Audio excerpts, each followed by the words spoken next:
Good evening students, कैसे हैं आप सब। होप आप सब बहुत अच्छे होंगे। चलिए हम अपने करंट अफेयर्स के क्लास को कंटिन्यू करते हैं। लास्ट क्लास में हमने खेलकूद, पुरस्कार, सम्मान, ये सारी चीज़ें कंप्लीट कर ली थी और आगे देखते हैं कि आज हमें क्या पढ़ना है। आज हमें पढ़ना है बिहार बजट 2024-25 और आर्थिक सर्वेक्षण 2023-24, यानी कि इकोनॉमिक सर्वे 23-24 और बिहार बजट 2024-25। तो देखिए, ये कन्फ्यूज़न मत रखिएगा कि ये बिहार बजट में 24-25 क्यों और आर्थिक सर्वेक्षण यानी कि इकोनॉमिक सर्वे में 23-24 क्यों। क्योंकि देखिए, ये सर्वे की बात कर रहा है, यानी कि पिछला साल सर्वे जो बात होगा, जो इकोनॉमिक सर्वे होगा, वो हमेशा पीछे का होगा, वो एक साल पीछे का। जैसे कि यहाँ पर 23-24 बताया जा रहा है, यानी कि सरकार ने 23-24 में आर्थिक क्षेत्र में किस किस आर्थिक क्षेत्र में कहाँ कहाँ कितना खर्च किया है, तो वो एक सर्वे बताता है आर्थिक सर्वे में। ठीक है, आर्थिक सर्वेक्षण में ये बताया जाता है।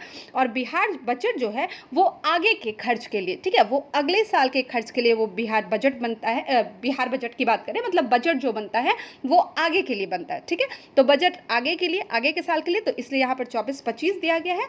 और इकोनॉमिक सर्वे जो है वो पिछले साल के लिए, इसलिए यहाँ पर क्या बताया जा रहा है, 23-24। ठीक है, तो ये आप क्लियर रखिएगा, इसमें कन्फ्यूज़न नहीं होना चाहिए। ठीक है, तो हम पढ़ेंगे बिहार बजट के बारे में। ठीक है, तो देखते हैं बिहार बजट के बारे में क्या चीज़ें दी गई है। देखिए, बिहार बजट 2024-25 के बारे में देखिए, यहाँ पर तो आपको आंकड़ा मिलेगा, चूँकि हम करंट अफेयर्स पढ़ रहे हैं। लेकिन मैं आपको बता दूँ कि अगर आपको हिस्ट्री ऑफ बजट, पूरा बजट के बारे में जानना, चूँकि हम बजट पढ़ रहे हैं तो आगे आप डेफिसिट वगैरह भी देखेंगे, फिस्कल डेफिसिट भी हम चर्चा करेंगे। तो अगर आपको हिस्ट्री ऑफ बजट और बजट के प्रावधान के बारे में पूरी तरह से आपको जानकारी लेनी है, तो नीरज सर ने क्लास कराया है, हम आपको यहाँ पर लिंक डाल देंगे। आप उस लिंक के थ्रू जाकर पूरा बजट का हिस्ट्री पढ़ सकते हैं, पूरा बजट के बारे, मतलब बजट से रिलेटेड आपके कोई भी सवाल वहाँ पर नहीं छूटेंगे। ठीक है, तो आप जाकर उस क्लास को कर सकते हैं लिंक में जाकर। ठीक है, उस लिंक के थ्रू।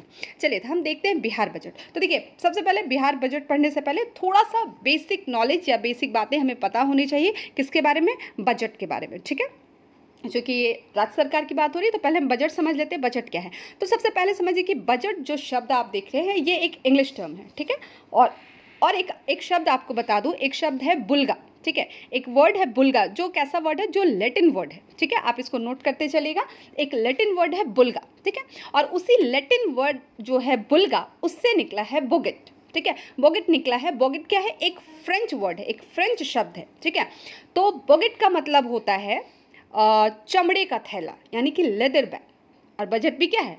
बजट मतलब वो भी एक क्या है? लेदर बैग है। ठीक है, तो तो यहाँ पर आपको वो बुल्गा शब्द नहीं पूछेगा, सिंपली आपको पूछेगा कि बजट जो है वो कहाँ से निकला है। तो बजट निकला है, फ्रेंच वर्ड है बोगेट। ठीक है, और बोगेट का मतलब क्या होता है? चमड़े का थैला, यानी कि लेदर बैग, और यहीं से निकला है बजट। ठीक है, तो ये आपको इसका बेसिक पता होना चाहिए। ठीक है, और कुछ और बेसिक चीज़ें जान लीजिए कि अगर आपको ये पूछा जाए कि क्या कॉन्स्टिट्यूशन में, क्या हमारे कॉन्स्टिट्यूशन में बजट शब्द जो है, जो हम बजट पढ़ रहे हैं, क्या इसका उल्लेख कहीं पर किया है हमारे कॉन्स्टिट्यूशन में? तो आप बोलेंगे नहीं। ठीक है, कॉन्स्टिट्यूशन में कहीं भी बजट शब्द नहीं लिखा गया है, कहीं भी बजट शब्द का उल्लेख नहीं किया गया। ठीक है, तो अब कॉन्स्टिट्यूशन में लिखा क्या गया है वो आपको पता होनी चाहिए। तो कॉन्स्टिट्यूशन में लिखा गया है एनुअल फाइनेंशियल स्टेटमेंट, यानी कि वार्षिक वित्तीय विवरण। ठीक है, क्या लिखा गया है? एनुअल फाइनेंशियल स्टेटमेंट, वार्षिक वित्तीय विवरण। अच्छा, इसको भी थोड़ा सा आप क्लासीफाई करके समझ लीजिएगा कि बजट, जैसे आप यहाँ पर क्या कर रहे हैं? बिहार का बजट पढ़ रहे हैं, यानी कि आप स्टेट का बजट पढ़ रहे हैं। तो इट मीन्स कि दो बजट जो है वो दो तरह का, जो वार्षिक वित्तीय विवरण है वो दो तरह के होते हैं। ठीक है, तो एक होता है आपका यूनियन का, यानी कि केंद्र का, और एक होता है, एक मिनट में थोड़ा सा इरेज कर दूँ, हाँ, एक होता है आपका बजट जो है, एक होता है यूनियन का और एक होता है आपका स्टेट का। ठीक है, यूनियन और स्टेट, यानी कि एक केंद्र का बजट होता है और एक स्टेट का।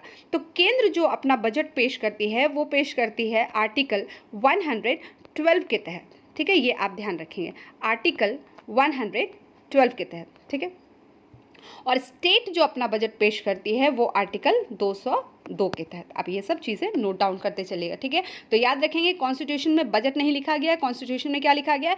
एनुअल फाइनेंशियल स्टेटमेंट, वार्षिक वित्तीय विवरण। ठीक है, जिसमें से दो आर्टिकल है, आर्टिकल 112 जो यूनियन वहाँ पर बजट पेश करती है, और 202 के तहत राज्य, यहाँ पर राज्य सरकार अपने बजट को पेश करती है। क्लियर है? आई थिंक यहाँ तक आपको बेसिक चीज़ें पता होगी, और बाकी चीज़ें आप जाकर सर के क्लास में पूरा सीख सकते हैं। ठीक है, तो चलिए हम बिहार बजट को देख लेते हैं। बिहार बजट में क्या बताया गया कि फरवरी 2024 में बिहार के वित्त मंत्री सम्राट चौधरी ने, ठीक है, तो आप इनका नाम भी ध्यान रखेंगे, इन्होंने 2.78 लाख करोड़ रुपए का बजट पेश किया। देखिए यहाँ पर आप बजट पढ़ रहे तो आपको बहुत सारे आंकड़े मिलेंगे, और चूंकि ये बीपीएससी है तो यहाँ पर से सवाल आ सकते हैं, ठीक है। तो कोशिश हमारी रहेगी कि हम जो आंकड़े दिए गए उसके जो परसेंटेज दिए जाते हैं, परसेंटेज ज़्यादा वहाँ पर पूछे जाते हैं, लेकिन कुछ कुछ आंकड़ों पर भी आपको नज़र रखना है, क्योंकि कई बार एक दो बार पूछ दिया गया है, ठीक है, तो आप ध्यान रखेंगे, ठीक है। तो यहाँ पर वित्त मंत्री कौन थे? सम्राट चौधरी। उन्होंने कितना 2.78 लाख करोड़ का बजट पेश किया है, ठीक है, जिसमें से शिक्षा विभाग को कितना 22% से अधिक धनराशि आवंटित करके शिक्षा को अपनी सर्वोच्च प्राथमिकता दी गई, ठीक है। तो ये एक अच्छी खबर है, ठीक है। तो आपको पहला क्या याद रखना है, कितने करोड़ का बजट पेश किया गया है? तो 2.78 लाख करोड़ का बजट, जिसमें से शिक्षा विभाग को कितनी धनराशि आवंटित की गई? तो 22% से अधिक धनराशि, ठीक है। चलिए इसके कुछ मुख्य बिंदु को देख लेते हैं। इसके अलावा बिहार सरकार ने सूचना और प्रौद्योगिकी, ठीक है, और पर्यटन पर भी विशेष ध्यान दिया तथा विविध सरकारी योजनाओं के लिए 1 लाख करोड़ रुपए से अधिक की धनराशि निर्धारित की, ठीक है। उसके बाद देखिए कुछ आंकड़े आ गए यहाँ पर। उप मुख्यमंत्री और वित्त मंत्री सम्राट चौधरी ने इतने करोड़ रुपए का बजट पेश किया, ये टोटल अमाउंट यहाँ पर दिया गया है, ठीक है। तो यहाँ पर दिया गया है 2,78,725.72 करोड़, ठीक है। तो देखिए चूंकि ये कुल अमाउंट बताया जा रहा है बजट का, ठीक है, कि कितने रुपए का बजट पेश किया गया, तो ये आपको ध्यान रखना है। तो थोड़ा सा आप ध्यान रखेंगे, 278,725, ठीक है। तो ऐसे सवाल कई बार यूपीएससी पूछ चुके हैं, ठीक है। उसके बाद हमने बात की थी कि शिक्षा विभाग में यहाँ पर सबसे ज़्यादा योगदान किया गया है, तो शिक्षा विभाग को कितना मिल रहा है? तो परसेंटेज यहाँ पर आप ध्यान रखेंगे, ठीक है। इसका आंकड़ा आप याद कर लेंगे, दिमाग में रहना चाहिए, और इसका परसेंटेज ध्यान रखेंगे। तो शिक्षा विभाग को कितना 22.20, तो वहाँ पर बताया गया 22% से अधिक, ठीक है। तो 22.20, और ये एक आंकड़ा है, ठीक है।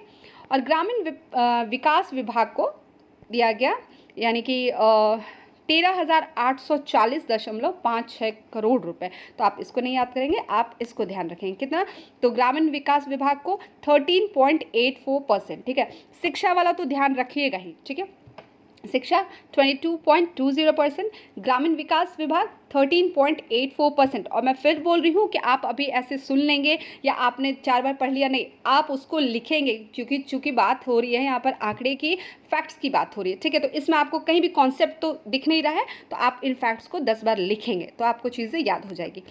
नेक्स्ट बताया जा रहा है समाज कल्याण विभाग को इतना यानी कि 8.19%, ठीक है। तो शिक्षा 22.20, ग्रामीण विकास 13.84 और समाज कल्याण विभाग 8.19%, ठीक है। तो इतना आपको ध्यान रखना है, ठीक है। नेक्स्ट बताया जा रहा है ग्रामीण कार्य और स्वास्थ्य विभाग को, ठीक है, कितना 7.41% और इतना करोड़ आवंटित की। अच्छा, ग्रामीण कार्य और स्वास्थ्य विभाग को तो यहाँ पर इसको इतना और इसको 7.12% आवंटित किया गया है, ठीक है। तो ये आप ध्यान रखिए। उसके अलावा बताया जा रहा है सरकार अकेले कई छात्रवृत्ति योजनाओं पर इतना खर्च करेगी, ठीक है। तो ये आंकड़े दिए गए, ठीक है। उसके बाद बताया जा रहा है सरकार ने 7 निश्चय योजना, आपने बिहार पढ़ा तो आपने ये पढ़ा भी होगा 7 निश्चय योजना, ठीक है। तो सरकार ने 7 निश्चय योजना 2 कार्यक्रम के तहत सुशासन योजनाओं पर 5,040 करोड़ रुपए खर्च करने का अनुमान लगाया है। किस पर? तो 7 निश्चय योजना की बात की जा रही है, ठीक है। नेक्स्ट देखिए, बताया जा रहा है कि बजट में 1121.41, ठीक है, इतना करोड़ रुपए का राजस्व अधिशेष है और 2.98% का राजकोषीय घाटा दिखाया गया है। देखिए मैंने बोला था हम बजट की बात कर रहे हैं, बजट पर डिस्कशन कर रहे हैं तो डेफिसिट की बात होगी ही, इसलिए मैं फिर से बोल रही हूँ कि आप नीरज सर के क्लास में जाकर, लिंक में जाकर आप उस पूरे डेफिसिट को समझेंगे क्या कैसा होता है, ठीक है। तो मैं आपको इन शॉर्ट थोड़ा सा यहाँ पर एक्सप्लेन करूँगी, ठीक है। तो देखिए यहाँ पर बताया जा रहा है जो राजकोषीय घाटा है बिहार का वो कितना है 2.98%, ठीक है। तो बजट में बताया गया कि इतना राजस्व अधिशेष है और इतना यहाँ पर क्या है राजकोषीय घाटा है। इसमें 3.48 लाख करोड़ रुपए का बकाया ऋण भी दिखाया गया है। ठीक है, तो राजकोषीय घाटा मतलब जिसको हम इंग्लिश में कहते हैं फिस्कल डेफिसिट। तो फिस्कल डेफिसिट क्या होगा कि जब आपका व्यय जो है, जब आपका खर्च जो है वो आपके आय से ज़्यादा हो जाए। ठीक है, जैसे कि मान लीजिए आप 100 रुपये कमाते हैं। ठीक है, उस 100 रुपये क्या हो गया, आपका आय हो गया। ठीक है, और आप जो खर्च करते हैं वो आपका कितना है, 102 रुपये। तो मतलब ये 2 रुपये एक्स्ट्रा हो गया, ये आपका मतलब 102 रुपये आपका खर्च हो गया और 100 रुपये आप कमा रहे हैं, तो आपको 2 रुपये का यहाँ पर घाटा हो रहा है ना। तो यही है फिस्कल डेफिसिट। ठीक है, तो फिस्कल डेफिसिट को हम अगर इन शॉर्ट कहें तो when total expenditure is more than total receipt. ठीक है, एक मिनट मैं थोड़ा सा क्लियर कर दूँ। यहाँ पर हम बात करेंगे फिस्कल डेफिसिट की। तो फिस्कल डेफिसिट क्या होता है? ठीक है, तो फिस्कल डेफिसिट क्या होगा कि व्हेन टोटल एक्सपेंडिचर, ठीक है, टोटल एक्सपेंडिचर, चलिए मैं यहाँ ऐसे लिख देती हूँ, total expenditure is more than, total expenditure जो है वो ज़्यादा हो जाए किससे, टोटल रिसिप्ट से। ठीक है, टोटल रिसिप्ट से जब टोटल एक्सपेंडिचर आपका क्या हो जाए, ज़्यादा हो जाए, तो उसी को हम कहते हैं फिस्कल डेफिसिट। क्लियर है? ठीक है, अच्छा अब अगर आपको ये पूछा जाए कि टोटल एक्सपेंडिचर क्या और टोटल रिसिप्ट क्या, तो ये ध्यान रखेंगे टोटल, फिर से मैं थोड़ा इरेज करके आपको बता दूं क्लियर करके, कि अगर हम बात करें कि टोटल एक्सपेंडिचर क्या होता है। ठीक है, तो टोटल एक्सपेंडिचर की अगर हम बात करेंगे तो वहाँ पर हमारा ऐड होगा revenue expenditure and capital expenditure. ठीक है, और इसलिए मैंने बोला सर के क्लास को करेंगे तो आप इन सब को समझ पाएंगे कि रेवेन्यू एक्सपेंडिचर कैसा होता है, क्या होता है, कैपिटल एक्सपेंडिचर, क्योंकि मैं यहाँ पर इन शॉर्ट ही आपको ऊपर बताऊंगी ताकि आपको चीज़ें थोड़ी सी यहाँ पर क्लियर हो जाए। ठीक है, तो टोटल एक्सपेंडिचर क्या होगा, तो revenue expenditure and capital expenditure. ठीक है, और अगर हम बात करें टोटल रिसिप्ट की, तो इसमें भी सेम होगा। इसमें क्या होगा, revenue receipt and capital receipt. ठीक है, बाकी इसके बारे में आप उस क्लास में पढ़ लेंगे। ठीक है, तो ये है आपका फिस्कल डेफिसिट। तो फिस्कल डेफिसिट जब आपके एक्सपेंडिचर ज़्यादा हो जाए आपके रिसिप्ट से। ठीक है, चलिए तो यहाँ पर देखिए क्या दिया गया कि यहाँ पर हमने देखा, तो ये आपको ध्यान रखना है, बहुत इम्पॉर्टेंट है। कितना हो गया है राजकोषीय घाटा, 2.98%।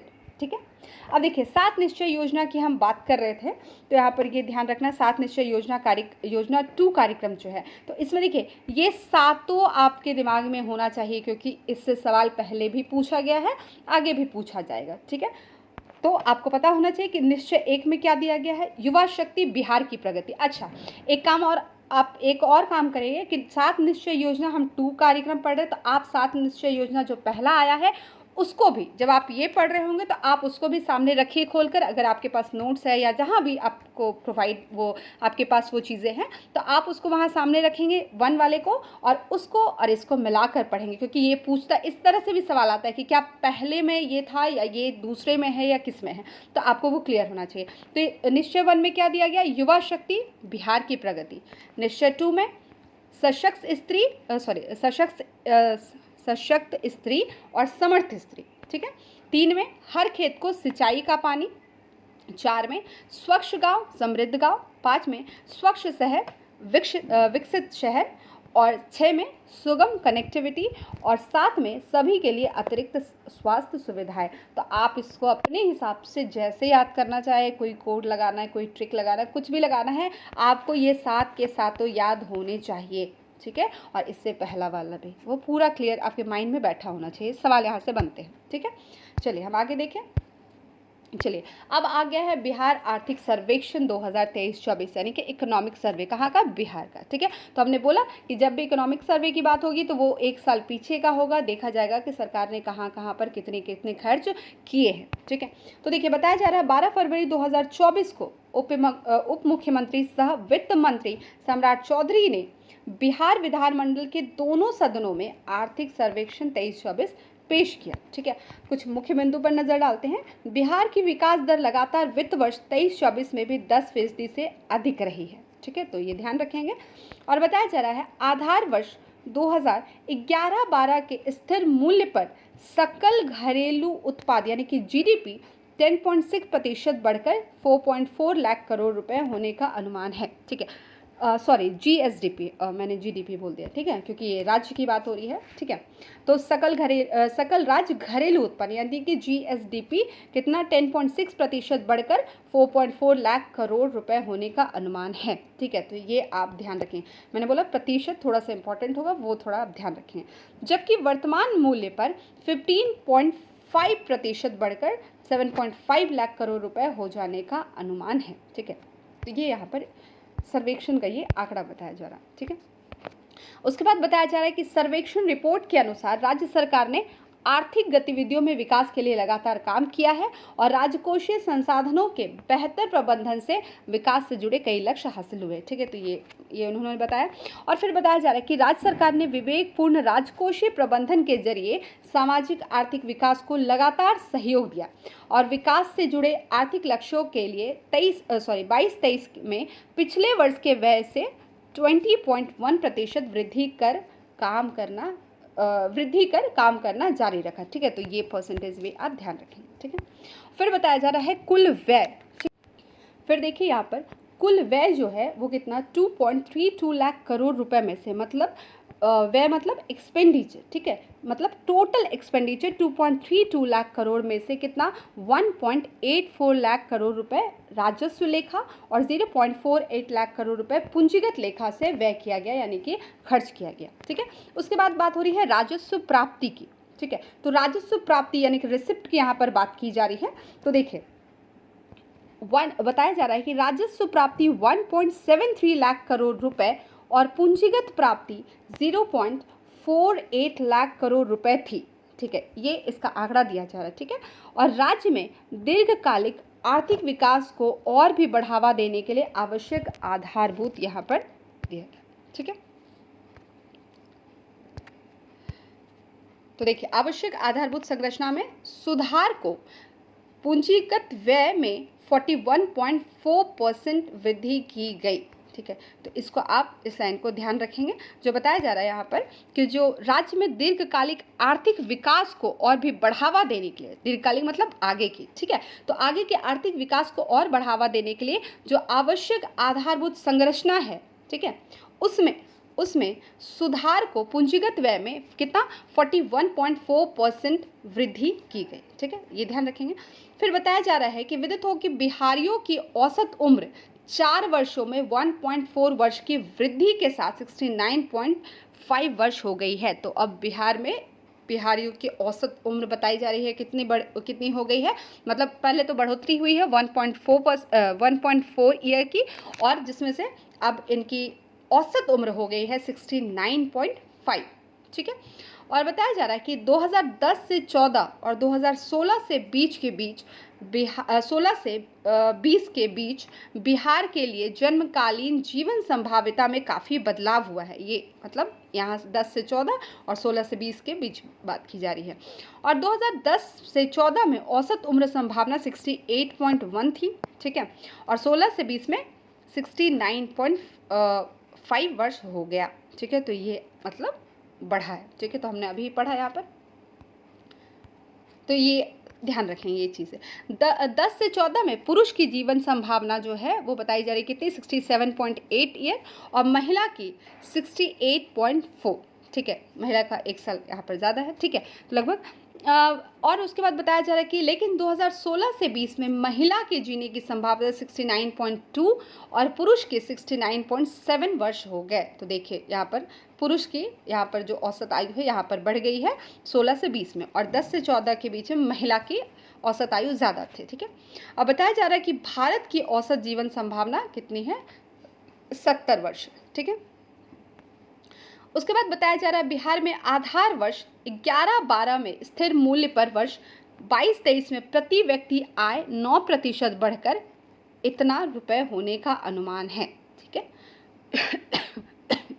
वहीं वर्तमान मूल्य पर प्रति व्यक्ति आय में पिछले वर्ष से 13.9% बढ़कर इतना रुपए होने का अनुमान है। ठीक है, तो थोड़ा सा आप यहाँ पे परसेंटेज तो याद रखेंगे, थोड़ा सा एक नज़र यहाँ पर भी डालेंगे, जो कि बीपीएससी कह नहीं सकते, तो आंकड़ा यहाँ पर थोड़ा इंपॉर्टेंट हो जाता है। ठीक है, और इसी में बताया जा रहा है कि इसी अवधि में राष्ट्रीय स्तर पर 11-12 के स्थिर मूल्य पर प्रति व्यक्ति आय कितना हो गया, 98,374 रुपये होने का अनुमान है। ठीक है, और राष्ट्रीय स्तर पर 21-22 की अंतिम गणना के अनुसार यह कितना हो जाएगा, 92,583 ही थी। ठीक है, तो ये ध्यान रखेंगे। ठीक है, चलिए नेक्स्ट दिया गया है आपका बिहार का अनुपूरक बजट 23-24। ठीक है, अनुपूरक बजट क्या होता है, तो आप ऐसे समझिएगा, जैसे आपने पढ़ा बजट में एक लोग बजट बनाते हैं, जैसे आप कैसे अपने घर के लिए एक बजट बनाते हैं, हाँ हमें ये सामान लेना है, ये करना है, वो करना है। ठीक है, तो इसी तरह यहाँ पर बजट बनता है अगले साल के लिए